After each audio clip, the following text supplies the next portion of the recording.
went to my rich dad and I said, what do I have to do? And that's when my rich dad said to me, he says, you have to take a course in real estate.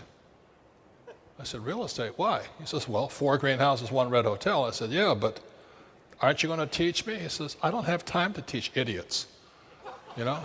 No, I want you to hear, rich dad really believed in education, but he didn't want to teach me. He says, that's not my job. Your job is to be a student, then I'll teach you. So I signed up for a 3-day course. I was watching television in Honolulu, and I was still in the Marine Corps, and this ad came on about learn how to invest in real estate. Money, no money down. You don't need any money. I said, that's what I want to do.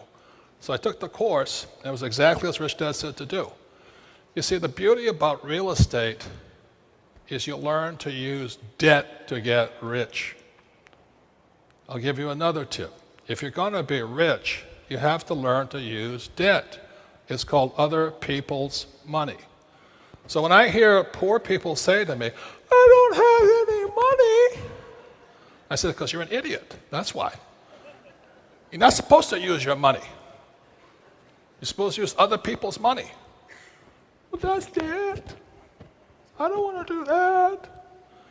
And so they stay poor. So I did this course. So the instructor then gave, with about 30 of us in the class, he says, all of you, this is your assignment. This is when you get your education. You will look at 100 properties in 90 days and write it up. So I would go to the real estate offices and I'd say, what kind of properties you got? I look through it. Then I went out, I might, in a week, I might look at maybe 6, 7, sometimes 10. And then I had to write a report on each one. So I go out next week, and then by the time I was into probably, of the 90 days, I was into 30 days, half the class had quit. And that's the reason they're poor.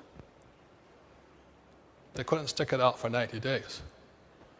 So I continued on. By the 60 days, the other half had quit of the class. Not half, but half of the half. And finally, it came down to the final days. There was like 6 of us final left. And all of us went on to become multimillionaires. And what we did is we just stuck it out. We just kept going and looking at properties. We're saying, this is what we're looking for, da-da-da-da-da. And of course, realtors, you know, they're real estate broker. You know why they're called broker? Because they're broker than you are. You know what I mean? And you try to take investment advice from those guys. Same as stock broker. You know, if they were rich, they wouldn't be broke. You know, think about it. So anyway, I'm over there doing the deals, and finally I get through the 100 properties in 90 days.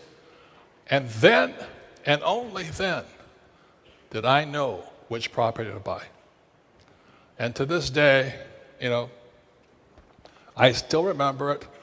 It was a little beachfront condo right on the beach in Maui, nice place. Everybody wanted to live there. The property was in foreclosure. And I walked in there, and I said, how much is a 1-bedroom condominium? The guy says, I already knew the numbers, $18,000. I went, holy moly. I said, how much is the down payment? He says, 10%. I said, can I put it on a credit card? He says, yes, you can. So my first property was 100% debt. And that was one of the best educations I ever had.